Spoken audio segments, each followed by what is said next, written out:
মাগরিবের আজান শুনলেই কি আপনার মা দাদিরা দ্রুত ঘরের দরজা জানালা বন্ধ করতে বলেন? অনেকেই ভাবেন এটি হয়তো পুরনো কোনো কুসংস্কার বা নিছকই আমাদের দেশের একটি সামাজিক প্রথা। কিন্তু আপনি জানলে অবাক হবেন, এর পেছনে লুকিয়ে আছে এক বিস্ময়কর সত্য। আজানের সময় দরজা খোলা রাখলে আসলে আপনার ঘরের কি মারাত্মক ক্ষতি হতে পারে? চলুন জেনে নিই। আসসালামু আলাইকুম। মাগরিবের সময় দরজা জানালা বন্ধ করার এই নিয়মটি কোনো কুসংস্কার নয়, বরং এটি আমাদের প্রিয় নবী হযরত মুহাম্মদ সাল্লাল্লাহু আলাইহি ওয়াসাল্লামের একটি সরাসরি নির্দেশ। পবিত্র কোরআন এবং হাদিসে বলা প্রতিটি কথাই যে চিরসত্য তা আজ বিজ্ঞানও মেনে নিচ্ছে। হাদিস থেকে জানা যায়, যখন দিন শেষ হয়ে চারপাশ অন্ধকার হতে শুরু করে এবং মাগরিবের আজান ধ্বনিত হয়, তখন পৃথিবীর বুকে শয়তান বা দুষ্ট জিনেরা ছড়িয়ে পড়ে। আজানের পবিত্র শব্দে বিচলিত হয়ে তারা এদিক সেদিক আশ্রয়ের খোঁজ করতে থাকে।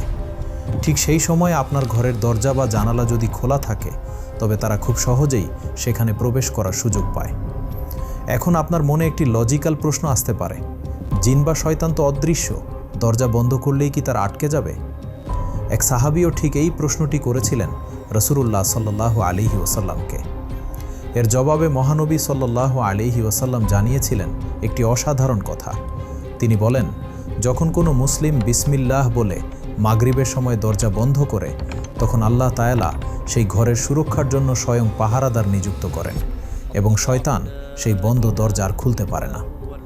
অর্থাৎ এটি শুধু কাঠের দরজা বন্ধ করা নয়, বরং আল্লাহর সুরক্ষার চাদরে নিজের পরিবারকে ঢেকে ফেলা। শুধু দরজা বন্ধ করাই নয়, রাসূলুল্লাহ সাল্লাল্লাহু আলাইহি ওয়াসাল্লাম মাগরিবের সময় ছোট বাচ্চাদের ঘরের বাইরে যেতে কঠোরভাবে নিষেধ করেছেন। রাতের আধার নামার এই সন্ধিক্ষণটি অবুঝ শিশুদের জন্য সবচেয়ে বেশি ঝুঁকিপূর্ণ, কারণ দুষ্ট জিনেরা সবসময় মানুষের ক্ষতি করার সুযোগ খোঁজে। আর এই সময়ে বাড়ির ছোট শিশুরাই তাদের প্রধান শিকারে পরিণত হতে পারে। তাই আজ থেকে মাগরিবের আজান শোনার সাথে সাথে অন্তত কিছুক্ষণের জন্য হলেও ঘরের দরজা জানলাগুলো বন্ধ রাখুন এবং ছোট বাচ্চাদের নিজের কাছে বা ঘরের ভেতরে রাখুন।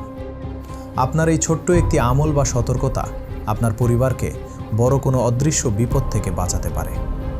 এই গুরুত্বপূর্ণ তথ্যটি শেয়ার করে আপনার পরিচিত সবাইকে সতর্ক করে দিন।